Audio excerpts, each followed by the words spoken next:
Hello friends, എല്ലാവർക്കും നമസ്കാരം. SP4ടെക്കിൻ്റെ പുതിയൊരു വീഡിയോയിലോട്ട് ഇന്നത്തെ വീഡിയോയിൽ നമ്മൾ എന്താ പറയാൻ പോകുന്നത് വെച്ച് കഴിഞ്ഞാൽ ഇന്നത്തെ മത്സരം കൊൽക്കത്ത വേഴ്സസ് ബാംഗ്ലൂർ തമ്മിലുള്ള മത്സരത്തിൻ്റെ പ്രിവ്യൂസും പ്രഡിക്ഷൻസും ആണ്. ഒരുപാട് ടിപ്സും കാര്യങ്ങളൊക്കെ നമ്മൾ ഈ ഒരു വീഡിയോയിൽ നിങ്ങൾക്ക് വേണ്ടി പറഞ്ഞു തരുന്നുണ്ട്.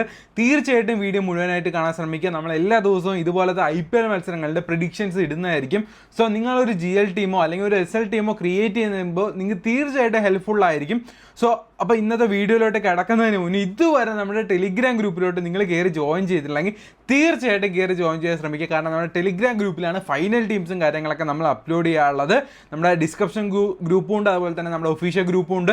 നിങ്ങൾക്ക് എന്തെങ്കിലും ഡൗട്ട്സോ കാര്യങ്ങളോ ഉണ്ടെങ്കിൽ തീർച്ചയായിട്ടും നമ്മുടെ ഡിസ്കഷൻ ഗ്രൂപ്പിൽ ചോദിച്ചു കഴിഞ്ഞാൽ നമ്മൾ പറഞ്ഞു തരുന്നതായിരിക്കും. അപ്പോൾ ഇതുവരെ ജോയിൻ ചെയ്യാത്തതാണെങ്കിൽ തീർച്ചയായിട്ടും നമ്മുടെ യൂട്യൂബ് വീഡിയോയുടെ ഡിസ്ക്രിപ്ഷൻ ബോക്സിൽ നോക്കിക്കഴിഞ്ഞാൽ നിങ്ങൾക്ക് ലിങ്ക് കാണാൻ പറ്റും. ഡയറക്റ്റ് ആയിട്ടൊന്ന് കയറാൻ ശ്രമിക്കുക. അപ്പോൾ ബാക്ക് ടു പ്രിവ്യൂലോട്ട് പോകുന്ന സമയത്ത് നമ്മുടെ മത്സരം KKR വേഴ്സസ് RCB ആണ്. നമ്മുടെ ടാറ്റ IPLൻ്റെ ഫസ്റ്റ് മാച്ചാണ്. ഓക്കെ, അപ്പോൾ ഈ ഒരു മത്സരത്തിനെ പറ്റി പറയുകയാണെങ്കിൽ ഏഡൻ ഗാർഡൻസിലാണ്, അതായത് നമ്മുടെ കൊൽക്കത്തയിലുള്ള കൊൽക്കത്തയുടെ ഗ്രൗണ്ടിലാണ്, കൊൽക്കത്തയുടെ ഹോം ഗ്രൗണ്ടിലാണ് ഈ ഒരു മത്സരം നടക്കുന്നത്. അപ്പോൾ ഈ ഒരു മത്സരം നടക്കുന്നത് കൃത്യം 7:30 രാത്രി തന്നെയാണ്, എപ്പോഴുള്ള നോർമൽ ടൈമിൽ തന്നെയാണ് കേട്ടോ. അതുപോലെ തന്നെ ഈ ഒരു പിച്ചിനെ പറ്റി പറയുകയാണെങ്കിൽ ഈ ഒരു പിച്ചിലുള്ള ആവറേജ് സ്കോർ എന്ന് പറഞ്ഞാൽ 163 റൺസാണ്. അതായത് ഫസ്റ്റ് ബാറ്റിംഗ് ആണെങ്കിലും സെക്കൻഡ് ബാറ്റിംഗ് ആണെങ്കിലും അവിടെ മാക്സിമം പോസിബിലിറ്റി റൺസ് എടുക്കാനുള്ള പോസിബിലിറ്റി 163 റൺസ് തന്നെയാണ്. ദെൻ അതുപോലെ തന്നെ ഫസ്റ്റ് ബാറ്റിംഗ് ചെയ്തിട്ട് ഇതുവരെ ആ ഒരു പിച്ചിൽ 38 ടീം വിൻ ചെയ്തിട്ടുണ്ട്. ഫസ്റ്റ് ബാറ്റിംഗ് ചെയ്തിട്ട് ആ ഒരു ടീം തന്നെ 38 പ്രാവശ്യം വിൻ ചെയ്തിട്ടുണ്ട്. ദെൻ അതുപോലെ തന്നെ സെക്കൻഡ് ബാറ്റിംഗ് ചെയ്തിട്ട് 55 ടീമും വിൻ ചെയ്തിട്ടുണ്ട്. അതായത് ഇപ്പോൾ ടോസ് കിട്ടി ബോളിംഗ് ചൂസ് ചെയ്യുന്നവർക്കാണ് കൂടുതൽ വിന്നിങ് പെർസെൻറ്റേജ് എന്നാണ് ഈ ഒരു പിച്ച് റിപ്പോർട്ട് നോക്കിക്കഴിഞ്ഞാൽ നമുക്ക് കൂടുതലായിട്ട് മനസ്സിലാവുന്നത്. സോ കൂടുതലായിട്ടും സെക്കൻഡ് ബാറ്റിംഗ് ചെയ്യുന്ന ടീമിന് കുറച്ച് മുൻഗണന കൊടുക്കുന്നത് തീർച്ചയായിട്ടും നന്നായിരിക്കും എന്ന് നമുക്ക് തോന്നുന്നു. ദെൻ അതുപോലെ തന്നെ കുറച്ചുകൂടെ റിപ്പോർട്ടിനെ പറ്റി പറയാം. നമ്മൾ 95 മത്സരങ്ങളാണ് ആകെ ഈ ഒരു ഗ്രൗണ്ടിൽ നടന്നിട്ടുള്ളത്. ഫസ്റ്റ് ബാറ്റിംഗ് 39 മത്സരങ്ങളും സെക്കൻഡ് ബാറ്റിംഗ് 56 മത്സരങ്ങളുമാണ് വിൻ ചെയ്തിട്ടുള്ളത്. Then first innings average score ഞാൻ പറഞ്ഞ പോലെ തന്നെ 167 റൺസ് തന്നെയാണ്. അപ്പോൾ പിച്ചിനെ പറ്റി അതിന് ഒരുപാട് അങ്ങനെ വിശദീകരിച്ചൊന്നും പറയാനില്ല. അപ്പം ഓരോ പ്ലെയേഴ്സ് ഏതൊക്കെ പ്ലെയേഴ്സ് ഇന്ന് കളിക്കുന്നുണ്ട്, ആ ഒരു പ്ലെയേഴ്സിൻ്റെയൊക്കെ ഈ ഒരു പിച്ചിലുള്ള ആവറേജ് സ്കോറും കാര്യങ്ങളും കൂടെ നമ്മൾ പറയുന്നുണ്ട് കേട്ടോ. സോ ലാസ്റ്റ് നടന്ന 5 ഹെഡ് ടു ഹെഡ് മത്സരങ്ങൾ, അതായത് നമ്മുടെ കൊൽക്കത്തയും അതുപോലെ തന്നെ ബാംഗ്ലൂരും തമ്മിലുള്ള ലാസ്റ്റ് നടന്ന 5 ഹെഡ് ടു ഹെഡ് 10 മത്സരങ്ങളിൽ KKR 6 മത്സരങ്ങളും RCB 4 മത്സരങ്ങളുമാണ് വിൻ ചെയ്തിട്ടുള്ളത്. കൂടുതലും വിൻ ചെയ്തത് KKR തന്നെയാണ്. ദെൻ ലാസ്റ്റ് 5 ഇയേഴ്സിനെ പറ്റി നമ്മൾ പറഞ്ഞു. ദെൻ കാര്യങ്ങളൊന്നുമില്ല. പിന്നെ ദെൻ KKR ടീം അതുപോലെ തന്നെ RCB ടീം പ്രോബബ്ലി കളിക്കാൻ ചാൻസ് ഉള്ള പ്ലെയേഴ്സിനെ പറ്റിയൊക്കെ നോക്കാം. ചെറിയൊരു ഡിഫറൻസ് അങ്ങോട്ടും ഇങ്ങോട്ടൊക്കെ വന്നിട്ടുണ്ട്. ലാസ്റ്റ് സീസണിൽ വെച്ചിട്ട് കുറച്ച് പ്ലെയേഴ്സ് അങ്ങോട്ടും ഇങ്ങോട്ടും ഷഫിളായിട്ട് കൂടുതൽ ക്യാപ്റ്റൻസീസുകൾ ചേഞ്ച് ആയത് നമുക്ക് എല്ലാ ടീമുകളിലും കാണാൻ സാധിക്കും. സോ അപ്പോൾ നമ്മുടെ ഫസ്റ്റ് തന്നെ KKRൻ്റെ പ്രോബബിൾ 11, അതായത് കളിക്കാൻ പോകുന്ന 11 പേരെ പറ്റി നമുക്ക് ജസ്റ്റ് ഒന്ന് നോക്കാം. ഫസ്റ്റ് തന്നെ നമ്മുടെ ഡീകോക്കാണ്. Then Sunil Narine, Venkatesh Iyer, then Ajinkya രഹാനെയാണ് ഈ ഒരു കൊൽക്കത്ത ടീമിൻ്റെ ക്യാപ്റ്റൻ. ദെൻ അതുപോലെ തന്നെ Manish Pandey, then Rinku Singh, then Andre Russell, പിന്നെ നോർട്ടേജ്, വരുൺ ചക്രവർത്തി, ഹർഷിക് റാണ, അതുപോലെ തന്നെ വൈഭവ് ഓറ, ഇത്രയും പേരാണ് നമ്മുടെ കൊൽക്കത്ത നൈറ്റ് റൈഡേഴ്സിലുള്ളത്. ഇതിൽ ഇമ്പാക്ട് പ്ലെയർ ആയിട്ട് വരാൻ ചാൻസ് ഉള്ള പ്ലെയറാണ് മായങ്ക് മാർക്കണ്ഡെ. ഓക്കെ, ദെൻ RCBയിലോട്ട് നോക്കുന്ന സമയത്ത് Philip Salt, then Virat Kohli, then Rajat Patidar, Liam Livingstone, Jitesh Sharma, Tim David, Krunal Pandya, then അതുപോലെ തന്നെ Swapnil Singh, Bhuvneshwar Kumar, Josh Hazlewood, then Yash Dayal, ഇത്രയും പേരാണ് നമ്മുടെ ബാംഗ്ലൂരിലുള്ള സ്ക്വാഡ്. രണ്ട് ടീമിനെ പറ്റി നോക്കുകയാണെങ്കിലും അത്യാവശ്യം സ്ട്രോങ് ആയിട്ടുള്ള ടീമാണ് രണ്ട് കേട്ടോ. അതുപോലെ തന്നെ കഴിഞ്ഞ മത്സരങ്ങളിൽ, അതായത് കഴിഞ്ഞ സീസണിലൊക്കെ അത്യാവശ്യം നല്ല രീതിയിൽ പ്രകടനം കാഴ്ചവെച്ച വ്യക്തികളാണ് നമ്മുടെ സുനിൽ നരേനും, ദെൻ അതുപോലെ തന്നെ റസൽ. എല്ലാ മത്സരങ്ങളും അത്യാവശ്യം നല്ല രീതിയിൽ കളിച്ച ഒരു വ്യക്തിയാണ്. പിന്നെ നമ്മുടെ ചക്രവർത്തി റീസെൻ്റ് ആയിട്ട് നടന്ന ഇന്ത്യയുടെ ODI മത്സരങ്ങളിലൊക്കെ നല്ല പെർഫോമൻസ് ആണ് അദ്ദേഹത്തിൻ്റെ ഭാഗത്തു നിന്ന് ഉണ്ടായത്. അപ്പോൾ എന്തായാലും രണ്ട് ടീമും അത്യാവശ്യം നല്ല സ്ട്രോങ് ആണ്. ഇപ്പോൾ ബൗളിംഗ് സ്ട്രെങ്ത് ആണെങ്കിലും ഇരു ടീമുകളും ഏകദേശം സ്ട്രോങ് ആണ്. ഭുവനേശ്വറും അതുപോലെ തന്നെ ഹേസൽവുഡൊക്കെ അത്യാവശ്യം നല്ല എക്സ്പീരിയൻസ് ഉള്ള ബൗളേഴ്സാണ്. തന്നെ അതുപോലെ തന്നെ നമ്മുടെ KKR നോക്കുന്ന സമയത്ത് ഹർഷിബ് റാണി ഇതിന് വൈഭവ് പറയും അത്യാവശ്യം കുഴപ്പമില്ലാത്ത റീസെൻ്റ് ആയിട്ട് നല്ല രീതിയിൽ വിക്കറ്റ്സ് ടേക്ക് ചെയ്യുന്ന ഒരു പ്ലെയേഴ്സ് കൂടിയാണ് രണ്ടുപേരും.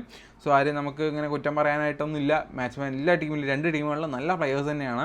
ഇമ്പാക്ട് പ്ലെയറായിട്ട് നമ്മുടെ RCBയിൽ വരാൻ ചാൻസ് ഉള്ളത് സുയാഷ് ശർമ്മയാണ് കേട്ടോ. Suyash Sharma. Then H2H records നോക്കുന്നതിന് മുന്നേ നിങ്ങൾക്ക് ഞാൻ 2-3 ആപ്ലിക്കേഷൻസ് പരിചയപ്പെടുത്തി തരാം. കാരണം തീർച്ചയായിട്ടും നിങ്ങൾക്ക് നല്ല രീതിയിൽ ക്യാഷ് ഏൺ ചെയ്യാൻ പറ്റുന്നുള്ള കാര്യത്തിൽ ഷുവർ തന്നെയാണ്. ഫസ്റ്റ് ഓഫ് ഓൾ എനിക്ക് പറയാനുള്ളത് നമ്മുടെ ചോയ്സിലോ എന്ന് പറഞ്ഞ ഒരു കിഡിലൻ ആപ്ലിക്കേഷനെ പറ്റിയാണ്. ഈ ഒരു ആപ്ലിക്കേഷനെ പറ്റി പറയുകയാണെങ്കിൽ നമ്മുടെ TDS കാര്യങ്ങളോ ഒന്നും ഈ ഒരു ആപ്ലിക്കേഷനിലില്ല. TDS ഇല്ല, GST ഇല്ല, ഒന്നുമില്ല. ഇപ്പം നമ്മുടെ IPL പ്രമാണിച്ച് കുറേ അപ്ഡേറ്റ്സും കാര്യങ്ങളൊക്കെ നമ്മുടെ ഈ ഒരു ആപ്ലിക്കേഷൻസ് വരുന്നുണ്ട്. സോ മസ്റ്റ് ആയിട്ട് ട്രൈ ചെയ്ത് നോക്കുക. ചോയ്സ് 11 ലിങ്ക് നമ്മുടെ ഡിസ്ക്രിപ്ഷൻ ബോക്സിൽ കൊടുക്കുന്നുണ്ട്. നിങ്ങൾ നമ്മുടെ ലിങ്ക് വഴി കയറുകയാണെങ്കിൽ നിങ്ങൾക്ക് ക്യാഷ് ബോണസും കിട്ടുന്നതായിരിക്കും. ഇതിനെ അതുപോലെ തന്നെ കുബേര ഫാൻറ്റസി ആണെങ്കിലും TDS ഇല്ല, GST ഇല്ല. ഇതവിടെ കണ്ടില്ല, വെണ്ടക്ക ചെറിയ ആദ്യം എഴുതി വെച്ചിരിക്കുന്നത് അതാണ്. പിന്നെ നമ്മുടെ കൊൽക്കത്ത ബാംഗ്ലൂർ മാച്ചൊക്കെ എടുക്കുന്ന സമയത്ത് ഒരുപാട് തരം വെറൈറ്റി കോണ്ടസ്റ്റുകളുണ്ട്. അതായത് നമ്മൾ ഡ്രീം ലെവലിൽ കൂടുതൽ പൈസ കൊടുത്ത് കളിക്കുന്ന കോണ്ടസ്റ്റുകളൊക്കെ ഇവിടെ വന്നു കഴിഞ്ഞാൽ നിങ്ങൾക്ക് പ്രൈസ് കമ്മിയായിട്ട് നല്ല രീതിയിൽ ക്യാഷ് ഏൺ ചെയ്തിട്ട് പോകാം. ഈ ഒരു ആപ്ലിക്കേഷൻസിൻ്റെയൊക്കെ ഉപയോഗം എന്താണെന്ന് ഞാൻ സിമ്പിളായിട്ടൊന്ന് പറഞ്ഞുതരാം. കാരണം ഇപ്പോൾ നമ്മൾ മറ്റുള്ള ആപ്ലിക്കേഷൻസിൽ, അതായത് നമ്മുടെ ഡ്രീം ലെവൽ പോലെ എല്ലാവരും കളിക്കുന്ന ആപ്ലിക്കേഷൻ എടുത്ത് കളിച്ചു കഴിഞ്ഞാൽ നമുക്ക് വിൻ ചെയ്യാനുള്ള പോസിബിലിറ്റീസ് കുറയും. അതുപോലെ തന്നെ ഇപ്പോൾ ഇങ്ങനെ പുതുതായിട്ട് വന്ന ആപ്ലിക്കേഷൻസോ അല്ലെങ്കിൽ പഴയതായിട്ട് ഒരുപാട് പേര് യൂസ് ചെയ്യാത്ത ആപ്ലിക്കേഷൻസോ അത് നമ്മൾ യൂസ് ചെയ്ത് കഴിഞ്ഞാൽ നമുക്ക് പൈസയ്ക്ക് വേണ്ടിയാണല്ലോ നമ്മൾ കളിക്കുന്നത്. സോ നമുക്ക് കൂടുതൽ ക്യാഷ് ഏൺ ചെയ്യാനും പറ്റും ഇങ്ങനത്തെ ആപ്ലിക്കേഷൻസ് ഒക്കെ ആണെങ്കിൽ. പിന്നെ ഇതിൽ ഡ്യുവോ എന്ന് പറഞ്ഞ ഓപ്ഷൻ ഉണ്ട്. ഈ ഡ്യുവോ ഓപ്ഷൻ എന്താണെന്ന് വെച്ച് കഴിഞ്ഞാൽ 5 പ്ലെയേഴ്സ് ഉണ്ടാകും. ഏറ്റവും കൂടുതൽ പോയിന്റ് എടുക്കാൻ ചാൻസ് ഉള്ള ആരാണ് അവർ നമ്മൾ പിക്ക് ചെയ്താൽ മതി. ജസ്റ്റ് സിമ്പിളാണ്. 5 പ്ലെയേഴ്സ് വന്നിട്ടുണ്ടാവും. ഇതിലിപ്പോൾ നമുക്ക് ആരാ, വിരാട് കോഹ്ലി ഉണ്ട്, വെങ്കിടേഷ് അയ്യർ ഉണ്ട്, ഫിലിപ്സ് സാൾട്ട് ഉണ്ട്, ഡീകോക്ക് ഉണ്ട്, പടിതാർ ഉണ്ട്. ഇതിൽ ഏറ്റവും കൂടുതൽ നന്നായി കളിക്കാൻ ചാൻസ് ഉള്ള ആരാ? ഇപ്പോൾ വെങ്കിടേഷ് അയ്യറാണ്. വെങ്കിടേഷ് അയ്യറിന് ഇത്രയും പൈസ വെച്ചിട്ട് നമ്മൾ ആഡ് ചെയ്ത് കഴിഞ്ഞാൽ പരിപാടി തീർന്നു. ഇത്രയേ ഉള്ളൂ. സിമ്പിളായിട്ട് നല്ല രീതിയിൽ ക്യാഷ് ഏൺ ചെയ്യാൻ പറ്റുന്ന ഒരു ആപ്ലിക്കേഷനിൽ ഒന്നാണ് കുബേര ഫാൻറ്റസി. മസ്റ്റായിട്ടൊന്ന് കളിച്ച് നോക്കുക. then അതുപോലെ തന്നെ ഫോക്കസിൽ വന്നാണെങ്കിലും ഞാൻ പേഴ്സണലി പറയുകയാണെങ്കിൽ അത്യാവശ്യം നല്ല രീതിയിൽ പ്രോഫിറ്റ് ഏൺ ചെയ്യാൻ പറ്റും. അതുപോലെ തന്നെ ഇതിൽ ഒരുപാട് ലീഡർ ബോർഡും കാര്യങ്ങളൊക്കെ ഉണ്ട്. പിന്നെ ഞാൻ റെഫർ ചെയ്ത് നിങ്ങൾ നമ്മുടെ ലിങ്ക് വഴിയൊക്കെ കയറുകയാണെങ്കിൽ നിങ്ങൾക്ക് ക്യാഷ് ബോണസും കാര്യങ്ങളൊക്കെ കിട്ടും. ആ പൈസ വെച്ചിട്ടൊക്കെ ഈ ഒരു ആപ്ലിക്കേഷനിൽ കളിക്കാൻ പറ്റും. കണ്ടില്ലേ, വെറുതെ ഗീവ് ഒക്കെ അവന്മാർ കൊടുക്കുന്നുണ്ട്. നമ്മൾ മാക്സിമം അതിലൊക്കെ ഒന്ന് പാർട്ടിസിപ്പേറ്റ് ചെയ്യാനായിട്ട് നോക്കുക. നമ്മുടെ ഈ ആപ്ലിക്കേഷൻ്റെ ലിങ്ക് താഴെ കൊടുക്കുന്നുണ്ട്. ഞാൻ പറഞ്ഞില്ല, കുറച്ച് പൈസ കൊടുത്ത് കൂടുതൽ ക്യാഷ് ഏൺ ചെയ്യാൻ പറ്റുന്ന ആപ്ലിക്കേഷൻസ് ആണ് ഇതൊക്കെ. അത്യാവശ്യം കുഴപ്പമില്ലാത്ത, നമ്മൾ ചെറിയൊരു ഇൻവെസ്റ്റ്മെൻറ്റിൽ നല്ല രീതിയിൽ പ്രോഫിറ്റ് ഏൺ ചെയ്യാൻ പറ്റും. ഞാൻ ഇപ്പോൾ സിമ്പിളായിട്ട് കാണിച്ചറിയാം. 122 രൂപ ഇൻവെസ്റ്റ് ചെയ്ത് 410 രൂപ വിന്നിങ്സ് ഉണ്ടാക്കി. അതിൽ 288 രൂപ പ്രോഫിറ്റാണ്. കണ്ടില്ലേ, അങ്ങനെ സിമ്പിളായിട്ട് നമുക്ക് നല്ല രീതിയിൽ ചെറിയൊരു എമൗണ്ട് ഇൻവെസ്റ്റ് ചെയ്തിട്ടാണെങ്കിൽ കൂടെ പൈസ ഉണ്ടാക്കാൻ പറ്റുന്ന ആപ്ലിക്കേഷനാണ്. അതുപോലെ തന്നെ വിഷൻ ഇലവനെ പറ്റി പറയുകയാണെങ്കിലും നമ്മുടെ റീസെൻ്റ് ആയിട്ട് നമ്മുടെ ഡ്രീം ഇലവൻ കഴിഞ്ഞ ഏത് ആപ്ലിക്കേഷൻ എന്ന് ചോദിച്ചാൽ വിഷൻ ഇലവൻ തന്നെയാണ്. അത്യാവശ്യം കുഴപ്പമില്ലാത്ത നല്ലൊരു ആപ്ലിക്കേഷൻ തന്നെയാണ്. XL11 ആണെങ്കിൽ TDS GST ഒന്നും ഇല്ലാത്തൊരു ആപ്ലിക്കേഷൻ കൂടിയാണ്. സോ എന്തായാലും ഒന്ന് ട്രൈ ചെയ്ത് നോക്കുക. അപ്പോൾ ഈ ആപ്ലിക്കേഷൻ്റെ ലിങ്കും കാര്യങ്ങളൊക്കെ നമ്മുടെ ഡിസ്ക്രിപ്ഷൻ ബോക്സ് ഉണ്ട്. മസ്റ്റ് ആയിട്ട് ഒന്ന് ട്രൈ ചെയ്ത് നോക്കുക. നമുക്ക് ബാക്ക് ടു പ്രിവ്യൂലോട്ട് വരാം. കുറച്ചധികം ടിപ്സ് ഞാൻ നിങ്ങൾക്ക് പറഞ്ഞു തരാണ്ട്. നമ്മുടെ ടെലിഗ്രാം ഗ്രൂപ്പിൽ കയറാൻ മറക്കല്ലേ. ഓക്കെ, അപ്പോൾ H2H റെക്കോർഡ്സാണ് നോക്കാൻ പോകുന്നത്. ഓരോ പ്ലെയേഴ്സിൻ്റെയും ഈ ഒരു പിച്ചിലും അതുപോലെ തന്നെ അവരുടെ ശരാശരി പെർഫോമൻസും കാര്യങ്ങളൊക്കെ നമ്മൾ കാൽക്കുലേറ്റ് ചെയ്തിട്ടാണ് ഈ ഒരു H2H റെക്കോർഡ്സ് ഉണ്ടാക്കിയിരിക്കുന്നത്. വളരെയധികം ബുദ്ധിമുട്ടിയിട്ട് തന്നെയാണ് ഇത് കണ്ടുപിടിക്കാൻ ഞാൻ പെട്ട പാട്, എൻ്റെ പൊന്നോ. അപ്പോൾ ഫസ്റ്റ് തന്നെ നമുക്ക് സുനിൽ നാരായണനെ പറ്റി നോക്കാം. ഓൺഗോയിങ് സീസണിൽ ഇതുവരെ മത്സരങ്ങളൊന്നും കളിച്ചിട്ടില്ല. റീസെൻറ്റ് ഫോം നോക്കുന്ന സമയത്ത് 22 റൺസ്, 1 വിക്കറ്റ്, അതുപോലെ തന്നെ 12 റൺസ് അങ്ങനെയൊക്കെയാണ് പോകുന്നത്. H2H ബാറ്റിംഗ് റെക്കോർഡ്സിൽ അദ്ദേഹത്തിൻ്റെ ആവറേജ് 28 റൺസാണ് കേട്ടോ. എഗെയിൻസ്റ്റ് ആയിട്ട് ബാംഗ്ലൂരിൻ്റെ ഒപ്പം അദ്ദേഹത്തിൻ്റെ ആവറേജ് 28 റൺസാണ്. ഏകദേശം 30 റൺസിൻ്റെ അടുത്ത് വരുന്നുണ്ട്. 188 സ്ട്രൈക്ക് റേറ്റ്. ഓക്കെ, ദെൻ അതുപോലെ തന്നെ ബൗളിങ്സിനാണെങ്കിലും എഗെയിൻസ്റ്റ് ആയിട്ട് 21 മത്സരം കളിച്ച് 26 വിക്കറ്റ്സ് അദ്ദേഹം എടുത്തിട്ടുണ്ട് കേട്ടോ. 21 മത്സരത്തിൽ നിന്ന് 26 വിക്കറ്റ്സ് എടുത്തിട്ടുണ്ട്. അത്യാവശ്യം 1 അല്ലെങ്കിൽ 2 വിക്കറ്റ്സ് വരെ എടുക്കാൻ പോസിബിലിറ്റീസ് ഉണ്ട് എഗെയിൻസ്റ്റ് RCB ആയിട്ട്. സോ അദ്ദേഹത്തെ ഒന്ന് നോക്കേണ്ടതാണ്. അതുപോലെ തന്നെ ഈ ഒരു പിച്ചിൽ അദ്ദേഹത്തിൻ്റെ ശരാശരി സ്കോർ എന്ന് പറഞ്ഞു കഴിഞ്ഞാൽ 16 റൺസാണ്. വളരെ കുറവാണ്. ഏകദേശം 59 മത്സരം കളിച്ച് 559 റൺസാണ് എടുത്തിട്ടുള്ളത്. അതുപോലെ തന്നെ ഈ ഒരു പിച്ചിൽ 59 ഇന്നിങ്സ് ബോൾ ചെയ്തിട്ട് അദ്ദേഹം 70 വിക്കറ്റ്സ് എടുത്തിട്ടുണ്ട്. കണ്ടില്ല, ഞാൻ പറഞ്ഞില്ല, 2 വിക്കറ്റ്സ് വരെ ഈ ഒരു പിച്ചിൽ അദ്ദേഹത്തിന് കിട്ടാനുള്ള പോസിബിലിറ്റീസ് കൂടുതലാണ്. IPL സീസണിലാണെങ്കിൽ 180 വിക്കറ്റൊക്കെ എടുത്തിട്ടുണ്ട്. അതുപോലെ തന്നെ ആവറേജ് റൺസ് 17ഒക്കെയാണ്. ബട്ട് എന്നാലും ഒരു കളിക്കില്ല എന്ന് നമുക്ക് ഉറപ്പിച്ച് പറയാൻ പറ്റില്ല. ബട്ട് ഈ മറ്റേ ഹർദിക് പാണ്ഡ്യ, പൊള്ളാട് അങ്ങനത്തെ കുറച്ച് പ്ലെയേഴ്സ് ഉണ്ടല്ലോ, ഇങ്ങനെ തോന്നുമ്പോൾ കളിക്കുന്നത്, അതുപോലത്തെ ഒരു ആളുടെ പെട്ടാണ് നമ്മുടെ സുനിൽ നാരായണൻ, നിങ്ങൾക്ക് അറിയാമല്ലോ. ദെൻ ഡീകോക്കിനെ പറ്റി പറയുകയാണെങ്കിൽ അദ്ദേഹത്തിൻ്റെ H2H റെക്കോർഡ്സിനെ പറ്റി പറയുന്നത്, ഈ ഒരു പിച്ചിൽ അദ്ദേഹത്തിന് 37 റൺസ് ഉണ്ട്. 37 റൺസാണ് ആവറേജ് റൺസ് ആയിട്ടുള്ളത്. അദ്ദേഹത്തെ നോട്ട് ചെയ്യേണ്ട ഒരു പ്ലെയറാണ്. സുനിൽ നരേനെ പറഞ്ഞാലും ബൗളിങ്ങിൽ നല്ലൊരു പെർഫോമൻസ് തീർച്ചയായിട്ടും നാളത്തെ മത്സരത്തിൽ കാണാൻ സാധിക്കും. then അതുപോലെ തന്നെ ഡി കോക്കിനെ പറ്റി പറയുകയാണെങ്കിൽ ബാറ്റിംഗിൽ 37 റൺസ് പെർ മാച്ച് ആവറേജ് ഉണ്ട്. ഐ തിങ്ക് എബോവ് 30 റൺസ് വരാനുള്ള നല്ല പോസിബിലിറ്റീസ് ഉണ്ട്. IPL അദ്ദേഹത്തിൻ്റെ ആവറേജ് റൺസ് 31 റൺസ് തന്നെയാണ് കേട്ടോ. പിന്നെ അതുപോലെ തന്നെ അജിൻക്യ രഹാനെയാണ് നമ്മുടെ കൊൽക്കത്ത നൈറ്റ് റൈഡേഴ്സിൻ്റെ ക്യാപ്റ്റൻ കൂടിയാണ്. അദ്ദേഹത്തിൻ്റെ ആവറേജ് സ്കോറായിട്ട് കണക്കാക്കുന്നത് 35 റൺസാണ്. then അതുപോലെ തന്നെ ഈ ഒരു IPL സീസണിൽ അദ്ദേഹം 30 റൺസ്, അതായത് ഈ IPL എല്ലാ മത്സരങ്ങളിലും അദ്ദേഹത്തിന് 30 റൺസാണ് ആവറേജ്. ഈ ഒരു പിച്ചിൽ 35 റൺസ് ഉണ്ട്. കളിക്കില്ലെന്ന് ഉറപ്പില്ല, ബട്ട് എനിക്ക് അഷുറൻസ് ചെയ്തു തരാൻ പറ്റാത്തൊരു പ്ലെയർ കൂടെയാണ് അജിൻക്യ രഹാനെ. നിങ്ങൾക്ക് വേണമെങ്കിൽ സെലക്ട് ചെയ്യാം, കാരണം ക്യാപ്റ്റൻസി കൂടെയാണ്. ഞാൻ സുനിൽ നരേനെയും ഡി കോക്കിനെയും തീർച്ചയായിട്ടും പിക്ക് ചെയ്യാമെന്ന് ഞാൻ പറയുന്നുണ്ട്. then അതുപോലെ തന്നെ അങ്ക്രീഷ് രഘുവർഷി നിങ്ങൾ കണ്ടിട്ടുണ്ടാവും. ഈ ഒരു പ്ലെയറിനെ പറ്റി ലാസ്റ്റ് സീസണിലൊക്കെ അത്യാവശ്യം കുഴപ്പമില്ലാതെ ഇറങ്ങിയ ഒരു പ്ലെയറാണ്. 13 റൺസൊക്കെ ആവറേജ് ഉള്ളൂ. IPL ആവറേജ് 23 നോട്ട് ചെയ്യേണ്ട ആവശ്യമില്ല. ഐ തിങ്ക് സ്കിപ്പ് ഔട്ട് ചെയ്യാൻ പറ്റുന്ന ഒരു പ്ലെയറാണെന്ന് വിചാരിക്കുന്നു. ബട്ട് ഇങ്ങനെയുള്ള പ്ലെയേഴ്സും കളിക്കാൻ ചാൻസ് ഉണ്ട്. എന്നാലും ഞാൻ എൻ്റെ ഒരു ഇത് വെച്ചിട്ട് ഞാനത് എടുക്കേണ്ടതെന്നാണ് എൻ്റെ പേഴ്സണൽ റെഫറൻസ്. അതുപോലെ തന്നെ വെങ്കിടേശ്വരനെ പറ്റി പറയുമ്പോൾ H2H റെക്കോർഡ്സ് എഗെയിൻസ്റ്റ് ബാംഗ്ലൂരായിട്ട് 29 റൺസ് പെർ മാച്ച് ആവറേജ് ഉണ്ട്. അതുപോലെ തന്നെ ഈ ഒരു പിച്ചിൽ അദ്ദേഹത്തിന് 22 റൺസ് ആവറേജ് ഉണ്ട്. IPL അദ്ദേഹത്തിന് 31 റൺസാണ് ആവറേജ് സ്കോറായിട്ടുള്ളത്. അതുപോലെ തന്നെ റിങ്കു സിംഗിനെ പറ്റി പറയുകയാണെങ്കിൽ ആവറേജ് റൺസ് 33 റൺസാണ്. അതേപോലെ തന്നെ ഈ ഒരു പിച്ചിൽ 37 റൺസ് ആവറേജ് സ്കോറായിട്ടുണ്ട്. IPL 30 റൺസ് ഉണ്ട്. Rinku Singh is a best pick. തീർച്ചയായിട്ടും മിഡിൽ ഓർഡർ ബാറ്റ്സ്മാൻ എന്ന് പറയുമ്പോൾ ഒരു ബെസ്റ്റ് ഓപ്ഷൻ തന്നെയാണ് റിങ്കു. then ആൻഡ്രിയ റസലാണ്. റസലിനെ പറ്റി പറയുന്ന സമയത്ത് അദ്ദേഹത്തിൻ്റെ ആവറേജ് സ്കോർ എന്ന് പറഞ്ഞാൽ 38 റൺസാണ് എഗെയിൻസ്റ്റ് RCB ആയിട്ട്. സോ ഹി വാസ് മസ്റ്റ് പിക്ക്. എന്തായാലും എല്ലാവരും പിക്ക് ചെയ്യുക, അത് എടുത്ത് പറയുന്നൊന്നുമില്ല. എഗെയിൻസ്റ്റ് RCB ആയിട്ട് 17 ഇന്നിങ്സ് ബോൾ ചെയ്ത് 17 വിക്കറ്റും എടുത്തിട്ടുണ്ട്. ഒരു മാച്ച് ഒരു വിക്കറ്റെങ്കിലും RCBയുടെ അഗെയിൻസ്റ്റ് ആയിട്ട് എടുക്കും എന്നാണ് അതിൻ്റെത്. then ഈ ഒരു വെന്യൂവിൽ ഏകദേശം 36 റൺസാണ് അദ്ദേഹം സ്കോർ ചെയ്തിട്ടുള്ളത്. IPL സ്റ്റാറ്റ്സിൽ പറയുമ്പോൾ 29 റൺസാണ് ആവറേജ് സ്കോർ ആയിട്ടുള്ളത്. He was A must pick. then അതുപോലെ തന്നെ ഹർഷിത് റാണ ഒരു ഫാസ്റ്റ് ബൗളറാണ്. അദ്ദേഹം ഈ ഒരു എഗെയിൻസ്റ്റ് ആയിട്ട് RCBയുടെ കൂടെ 2 മത്സരമാണ് കളിച്ചുള്ളത്. 4 വിക്കറ്റ്സും എടുത്തിട്ടുണ്ട്. ഈ ഒരു ഗ്രൗണ്ടിൽ 11 ഇന്നിങ്സ് ബോൾ ചെയ്ത് 15 വിക്കറ്റ്സും അദ്ദേഹം എടുത്തിട്ടുണ്ട്. IPL ഓവറോൾ സ്റ്റാറ്റ്സ് നോക്കുന്ന സമയത്ത് 21 മത്സരങ്ങൾ അദ്ദേഹം ബോൾ ചെയ്ത് 25 വിക്കറ്റ്സാണ് എടുത്തിട്ടുള്ളത്. പിന്നെ അതുപോലെ തന്നെ സ്പെൻസർ ജോൺസൺ ആണ് പുറത്തുനിന്നുള്ള ഒരു പ്ലെയറാണ്. അപ്പോൾ ആ ഒരു പുള്ളിയെ പറ്റി പറയുമ്പോൾ IPL സ്റ്റാറ്റ്സിൽ പറയുന്ന സമയത്ത് 5 മത്സരം കളിച്ച് 4 വിക്കറ്റ്സ് എടുത്തിൻ്റെ ഒരു ബെസ്റ്റ് ഓപ്ഷനാണ്. നമ്മുടെ ഗുജറാത്തിലൊക്കെ മുന്നേ ഉണ്ടായിരുന്ന ഒരു പ്ലെയറാട്ടോ. ഇപ്പോൾ കേരളമാണ്. then വരുൺ ചക്രവർത്തിയാണ്. വരുൺ ചക്രവർത്തിയെ പറ്റി പറയുന്ന സമയത്ത് അഗെയിൻസ്റ്റ് RCB ആയിട്ട് അദ്ദേഹം 10 ഇന്നിങ്സ് ബോൾ ചെയ്ത് 14 വിക്കറ്റ്സ് എടുത്തിട്ടുണ്ട്. റീസെൻ്റായിട്ട് നല്ല പെർഫോമൻസ് കാഴ്ചവെക്കുന്ന ഒരു വ്യക്തി കൂടെയാണ്. ഈ ഒരു വെന്യൂവിലാണെങ്കിൽ 14 ഇന്നിങ്സ് ബോൾ ചെയ്ത് 20 വിക്കറ്റ്സും എടുത്തിട്ടുണ്ട്. IPL സ്റ്റാറ്റ്സിൽ 71 ഇന്നിങ്സ് ബോൾ ചെയ്ത് 83 വിക്കറ്റ്സും അദ്ദേഹം സ്കോർ ചെയ്തിട്ടുണ്ട് കേട്ടോ. then അതുപോലെ തന്നെ വൈഭവ് ഓറ, ഇദ്ദേഹത്തെ പറ്റി പറയുകയാണെങ്കിൽ റീസെൻ്റായിട്ട് അഗെയിൻസ്റ്റ് ആയിട്ട് നമ്മുടെ ബാംഗ്ലൂരിനുള്ള ഒരു ഇന്നിങ്സ് കളിച്ചിട്ടുള്ള വിക്കറ്റ്സ് കാര്യങ്ങളൊന്നും എടുത്തിട്ടില്ല. ഈ ഒരു ഗ്രൗണ്ടിൽ 6 വിക്കറ്റ്സ് എടുത്തിട്ടുണ്ട്. 6 മത്സരം കളിച്ചിട്ടുള്ളൂ. IPL സ്റ്റാറ്റ്സിൽ 20 മത്സരം കളിച്ച് 19 വിക്കറ്റ്സ് ആണ് എടുത്തിട്ടുള്ളത്. then റോയൽ ചാലഞ്ചേഴ്സ് ബാംഗ്ലൂരിനെ പറ്റി നോക്കാൻ പോകുന്നത് ഫസ്റ്റ് തന്നെ ഫിലിപ്പ് സാൾട്ടാണ്. ഈ ഒരു പിച്ചിൽ കളിച്ചിട്ടില്ല, എഗെയിൻസ്റ്റ് ആയിട്ടും കളിച്ചിട്ടില്ല. IPL സ്റ്റാറ്റ്സിനെ പറ്റി പറയുന്ന സമയത്ത് അദ്ദേഹത്തിൻ്റെ ആവറേജ് സ്കോർ 34 റൺസാണ്. then അതുപോലെ തന്നെ വിരാട് കോഹ്ലി എഗെയിൻസ്റ്റ് ആയിട്ട് RCBയുടെ KKRനൊപ്പം കളിച്ചിട്ട് 37 റൺസ് പെർ മാച്ച് ആവറേജ് ഉണ്ട്. ഈ ഒരു ഗ്രൗണ്ടിൽ അദ്ദേഹത്തിന് 37 റൺസ് ആവറേജ് സ്കോർ ആയിട്ടുണ്ട്. IPL സ്റ്റാറ്റ്സിൽ ഓവറോൾ ആവറേജ് 38 റൺസ് തന്നെയാണ്. അതുപോലെ തന്നെ പട്ടിദാർ ക്യാപ്റ്റനാണ് നമ്മുടെ RCBയുടെ. അദ്ദേഹം എഗെയിൻസ്റ്റ് ആയിട്ട് നമ്മുടെ KKRനൊപ്പം കളിച്ച് 18 റൺസാണ് അദ്ദേഹത്തിന് ആവറേജ് ഉള്ളത്. ഈ ഒരു വെന്യൂവിൽ അദ്ദേഹം ആകെ 2 മത്സരമാണ് കളിച്ചിട്ടുള്ളത്.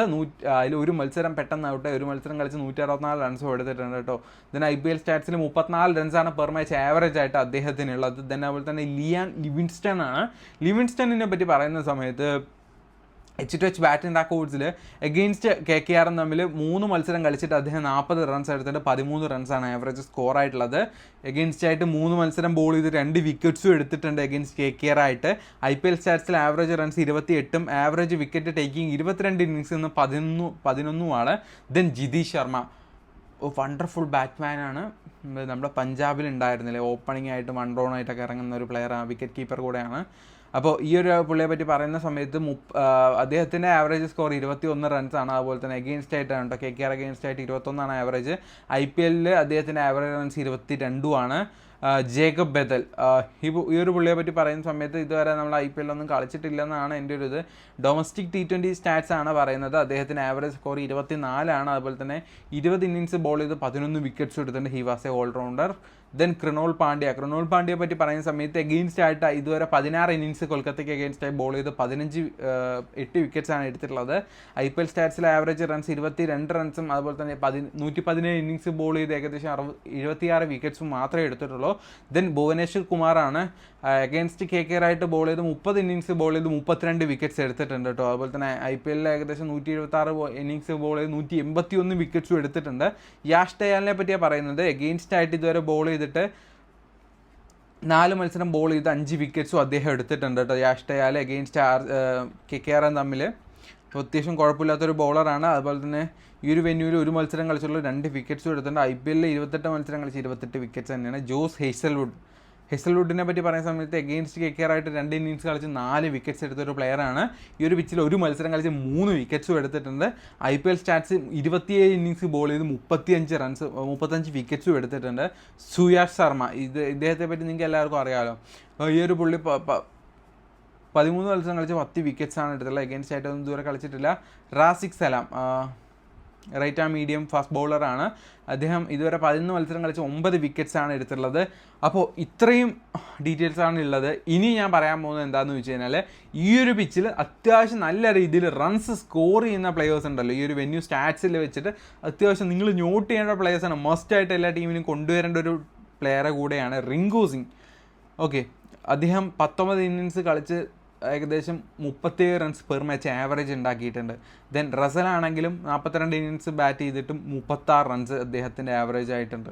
ദെൻ വിരാട് കോഹ്ലി ആണെങ്കിലും 13 ഇന്നിങ്സ് കളിച്ച് 37 റൺസ് ആവറേജ് ആയിട്ടുണ്ട്. പടിദാറാണെങ്കിലും ഇവിടെ 2 മത്സരം കളിച്ചുള്ളൂ, അത്യാവശ്യം നല്ല രീതിയിൽ ആവറേജ് സ്കോറും ഉണ്ട്. യാഷ് ദയാലിനെ പറ്റി പറയുമ്പോൾ ഒരു മത്സരം കളിച്ച് 2 വിക്കറ്റ് എടുത്തിട്ടുണ്ട്. അതുപോലെ തന്നെ ഹേസൽവുഡ് ആണെങ്കിൽ ഒരു മത്സരം കളിച്ച് 3 വിക്കറ്റ്സ് എടുത്തിട്ടുണ്ട്. സോ ഇവരൊക്കെ നോട്ട് ചെയ്യേണ്ട പ്ലെയേഴ്സാണ്. ദെൻ ക്യാപ്റ്റൻ VC ഓപ്ഷൻസിൽ ഞാൻ സേഫ് ആയിട്ട് പറയുകയാണെങ്കിൽ സുനിൽ നരേൻ, അതുപോലെ തന്നെ നമ്മുടെ Andre Russell, Virat Kohli, Liam Livingstone, ഇവരെയൊക്കെ നിങ്ങൾക്ക് ട്രൈ ചെയ്യാം. സേഫായിട്ട് ക്യാപ്റ്റൻ VC ആണ്. റിസ്ക് ഓപ്ഷൻസ് ഞാൻ പറയുന്നില്ല, അത് നിങ്ങളുടെ രീതിക്ക് തന്നെ നിങ്ങൾ ഒന്ന് എടുത്തോളൂ. കീ പ്ലെയേഴ്സായിട്ട് മസ്റ്റായിട്ട് ഇൻക്ലൂഡ് ചെയ്യേണ്ട 4 പേരാണ് Sunil Narine, Russell, Virat Kohli, Philip Salt. തീർച്ചയായിട്ടും ഇൻക്ലൂഡ് ചെയ്യേണ്ട 4 പ്ലെയേഴ്സാണ്. അവോയ്ഡ് ചെയ്യാൻ പറ്റുന്ന 2 പ്ലെയേഴ്സ് ദേവൂഡ് പടിക്കൽ മേ ബി ഇറങ്ങുകയാണെങ്കിൽ അവോയ്ഡ് ചെയ്യാം, ദെൻ നോർട്ടേജ് ഇറങ്ങുകയാണെങ്കിൽ അവോയ്ഡ് ചെയ്യാം. ഓക്കെ, അപ്പോൾ ഞാൻ നിങ്ങൾക്ക് വേണ്ടി ജസ്റ്റ് ഒരു പ്രിവ്യൂ ടീമാണ് ക്രിയേറ്റ് ചെയ്യാൻ പോകുന്നത്. പ്രിവ്യൂ ടീം ക്രിയേറ്റ് ചെയ്യാനായിട്ട് നമ്മൾ ഡ്രീം11 ജസ്റ്റ് ഓപ്പൺ ചെയ്യുന്നുണ്ട്. എല്ലാത്തിലും അപ്ഡേറ്റ് വന്നിട്ടുണ്ട്, അപ്പോൾ അപ്ഡേറ്റ് ചെയ്യാൻ ശ്രമിക്കാട്ടോ എല്ലാവരും. അപ്പോൾ നമ്മുടെ ടീം ജസ്റ്റ് ഒന്ന് ഉണ്ടാക്കാം. അപ്പോൾ ഫിലിപ്പ് സാൾട്ടിൻ്റെ ഡി കോക്ക് ഉണ്ട്, ജിതീഷ് ശർമ്മയുണ്ട്. അപ്പോൾ നിങ്ങൾക്ക് ആരെ ചൂസ് ചെയ്യേണ്ടത് ഞാൻ പറയില്ല, ഞാൻ ചൂസ് ചെയ്ത സോറി. ഇപ്പം നമ്മൾ ഫിലിപ്പ് സാൾട്ടിനെയും ഡി കോക്കിനെയും എടുത്തിട്ടുണ്ട്. 2 ടീമിൽ നിന്നും ഓപ്പണിംഗ് അല്ലെങ്കിൽ 1 ഡൗൺ ആയിട്ട് വരാൻ ചാൻസസ് ഉണ്ട്. കൂടുതലും ഓപ്പണിംഗ് ആണ് 2 പേരും ഇറങ്ങാറുള്ളത്. ദെൻ അതുപോലെ തന്നെ നമ്മുടെ വിക്കറ്റ് കീപ്പിംഗ് ആര് ചെയ്യുന്നുള്ള കാര്യത്തിൽ ഇവിടെ ഒരു അഷുറൻസ് ഇല്ല. ഫിലിപ്പ് സാൾട്ട് ചെയ്യോ, ഇനിയിപ്പോൾ ജിതീഷ് ശർമ്മ ചെയ്യുമോ എന്ന് അറിയില്ല. കൂടുതലും ജിതീഷ് ശർമ്മ ചെയ്യാനാണ് പോസിബിലിറ്റീസ് ഉള്ളത്. ദെൻ വിരാട് കോഹ്ലിനെ നമ്മൾ എടുക്കുന്നുണ്ട്. വെങ്കിടേഷ് അയ്യർ KKRലെ ഒരു പ്ലെയറാണ്, അത് നമുക്ക് ലാസ്റ്റ് കൺസിഡർ ചെയ്യാം. ദെൻ ബൗളിങ്ങിലോട്ട് വന്നു കഴിഞ്ഞാൽ ഈ ഒരു പിച്ചിനെ പറ്റി പറയുമ്പോൾ ബൗളിംഗ് ആണോ ബാറ്റിംഗ് ആണോ വെച്ചാൽ 2നും ഈക്വൽ ഇമ്പോർട്ടൻസ് കൊടുക്കുക എന്നാണ് എനിക്ക് പറയാനുള്ളത്. അതെന്ന് വെച്ചാൽ ഒരുപാട് ബൗളേഴ്സിനെ എടുക്കേണ്ട ആവശ്യമില്ല. ഇപ്പോൾ വരുൺ ചക്രവർത്തി പോലെയുള്ള കുറച്ച് നല്ല ബൗളേഴ്സ് ആണെങ്കിലും മതി. ഇപ്പോൾ നമ്മുടെ ഹേസൽവുഡ്, ഭുവനേശ്വർ കുമാറിൻ്റെ നിങ്ങളുടെ ഓപ്ഷനാണ്. ഹർഷിത് റാണയെ ഞാൻ എടുത്തിട്ടുണ്ട്. ആകെ 3 പേരെയാണ് എടുത്തിട്ടുള്ളത്. ഓക്കെ, ദെൻ ഓൾറൗണ്ടേഴ്സിലാണ് നമ്മുടെ മെയിൻ പ്ലെയേഴ്സ് 2 പേര് കിടക്കുന്നത്. നരേനും അതുപോലെ തന്നെ റസലും ആണ്. ദെൻ നമുക്ക് RCBനെ കുറച്ചുകൂടെ സ്ട്രോങ് ആക്കണം. സോ RCB സ്ട്രോങ് ആക്കാൻ നമ്മുടെ ലിയാൻ ലിവിങ്സ്റ്റൺ വന്നു കഴിഞ്ഞാൽ മിഡിൽ ഓർഡർ ബാറ്റ്സ്മാനുമാണ്. 2 ഓവർ വരെ അദ്ദേഹത്തിന് ബൗളിങ്ങും കിട്ടാനുള്ള പോസിബിലിറ്റീസ് കൂടുതലാണ്. സോ അദ്ദേഹത്തിനെ നമുക്ക് ടീമിലോട്ട് ഇൻക്ലൂഡ് ചെയ്യാം. ദെൻ അതുപോലെ തന്നെ നമ്മുടെ ബാറ്റിംഗ് ഓപ്ഷനിലാണെങ്കിൽ റിങ്കു സിംഗ് ഉണ്ട്. ഒരു മിഡിൽ ഓർഡർ ബാറ്റ്സ്മാനാണ്, അത്യാവശ്യം നല്ല രീതിയിൽ ആവറേജ് സ്കോറുള്ള ഒരു പ്ലെയർ കൂടെയാണ്. ദെൻ പടിദാർ റീസെൻ്റ് ആയിട്ട് നല്ല പെർഫോമൻസ് ആണ്, RCB ക്യാപ്റ്റൻ കൂടെയാണ്. ഫസ്റ്റ് മാച്ച് ആയതുകൊണ്ട് നല്ലൊരു പെർഫോമൻസ് കാഴ്ചവെച്ച് കഴിഞ്ഞാൽ ആ ഒരു ടീമിനെ അവർ കൂടുതൽ വിശ്വസിക്കില്ല. ക്യാപ്റ്റൻസിയൊക്കെ ചേഞ്ച് ചെയ്തല്ല, അപ്പോൾ കൂടുതലൊരു ട്രസ്റ്റ് വരാനായിട്ടാണ്. അപ്പോൾ എല്ലാവരും ക്യാപ്റ്റൻസി കൊണ്ടുപോയിട്ട് വിരാട് കോഹ്ലിനെയും അതുപോലെ തന്നെ കൂടുതലായിട്ട് സുനിൽ നരേനെയൊക്കെയാണ് ഇട്ടിരിക്കുന്നത്. ആസ് പെർ നിങ്ങളുടെ ഓപ്ഷൻ വൈസ് നിങ്ങൾക്ക് ചെയ്യാം. ഞാൻ ഇവിടെ തൽക്കാലം നമ്മുടെ സുനിൽ നരേനെ അല്ല ക്യാപ്റ്റൻസി നമ്മുടെ റസലും വൈസ് ക്യാപ്റ്റൻ നമ്മുടെ സുനിൽ നരേനെയാണ് കൊടുത്തിരിക്കുന്നത്. ലാസ്റ്റ് നമുക്ക് ബൗളിംഗ് ആർക്കാണ് ബാറ്റിംഗ് ആർക്കാണ് ആ ഒരു ലെവലിൽ നോക്കിയിട്ട് നമുക്കത് ചെയ്യാം. അപ്പോൾ ഏകദേശം നമ്മുടെ ഒരു പ്രിവ്യൂ ടീം സെറ്റായിട്ട് de Kock, Philip Salt, Virat Kohli, Patidar, Rinku Singh, Sunil Narine, Andre Russell, Liam Livingstone, Josh Hazlewood, നമ്മുടെ വരുൺ ചക്രവർത്തി, ഹർഷിത് റാണ, ഇത്രയും പേരാണ് നമ്മുടെ ടീമുള്ളത്. ജസ്റ്റ് ഒരു പ്രിവ്യൂ ടീമാണ് ക്രിയേറ്റ് ചെയ്തത്. സോ നിങ്ങൾക്ക് ഇതിനെപ്പോലെ ഒരുപാട് ഇൻഫോർമേറ്റീവ് ആയിട്ട് നിങ്ങൾക്ക് ഗ്രാൻഡ് ലീഗിന്, അതായത് ഇതിപ്പം നമുക്ക് 100% റീഫണ്ട് കാര്യങ്ങളൊക്കെ കിട്ടുന്ന ഗ്രാൻഡ് ലീഗ്സ് 3 ഉണ്ട്. അതായത് 3 മത്സരം, ആദ്യത്തെ 3 മത്സരം, first match, second match, third match, 3 മത്സരത്തിലും ഈ പറഞ്ഞ പോലെ നമുക്ക് 49 രൂപ ഇട്ട് തന്നെ 49 രൂപ തിരിച്ച് കിട്ടും. 980 രൂപയാണ് 20 ടീം ഇടാൻ ഒരാൾക്ക് ആകുന്നത്. പക്ഷേ 280 രൂപ വരെ ടാക്സ് പിടിക്കാനുള്ള ചാൻസ് ഉണ്ട്. 270 രൂപ എന്തായാലും പിടിക്കും. നിങ്ങൾ നല്ല രീതിയിൽ പ്രോഫിറ്റ് ആയിട്ടെന്ന് വെച്ചാൽ തീർച്ചയായിട്ടും അവർ മറ്റേ GST TDS എന്ന് പറഞ്ഞ സാധനം പിടിക്കുന്നതായിരിക്കും. സോ ഒന്ന് ട്രൈ ചെയ്ത് നോക്കുക, നമുക്ക് പറ്റിയൊരു ഓപ്ഷനാണ്. ഇപ്പോൾ അതിനെപ്പറ്റിയുള്ള നമ്മളിപ്പോൾ ഓൾറെഡി നമ്മൾ പറഞ്ഞ വീഡിയോയിൽ കുറച്ച് കാര്യങ്ങളൊക്കെ നിങ്ങൾ നോട്ട് ചെയ്തിട്ടുണ്ടെങ്കിൽ തീർച്ചയായിട്ടും നിങ്ങൾക്ക് ഒരു നല്ലൊരു ടീം ഇടാൻ പറ്റും. അതുപോലെ ഒരുപാട് ഡൗട്ട്സോ കാര്യങ്ങളൊക്കെ ഉണ്ടെങ്കിൽ നമ്മുടെ ടെലിഗ്രാം ഗ്രൂപ്പിലോട്ട് വരിക. അല്ല, എന്തായാലും നമ്മുടെ ടെലിഗ്രാം ഗ്രൂപ്പിലോട്ട് വരിക, ഡൗട്ട്സും കാര്യങ്ങളൊക്കെ ക്ലിയർ ചെയ്യുക. എല്ലാ ഡൗട്ട്സും ഞാൻ ക്ലിയർ ചെയ്ത് തരാം. സോ നമ്മുടെ ഇന്നത്തെ വീഡിയോ ഇത്രയേ ഉള്ളൂ. വീഡിയോ ഇഷ്ടപ്പെട്ടതിനാൽ ലൈക്ക് ചെയ്യുക. അപ്പോൾ നമ്മുടെ ചാനൽ സബ്സ്ക്രൈബ് ചെയ്യാത്തതാണെങ്കിൽ തീർച്ചയായും സബ്സ്ക്രൈബ് ചെയ്യുക. അപ്പോൾ അടുത്ത വീഡിയോയിൽ കാണുന്നവരെ എല്ലാവർക്കും ഗുഡ് ബൈ.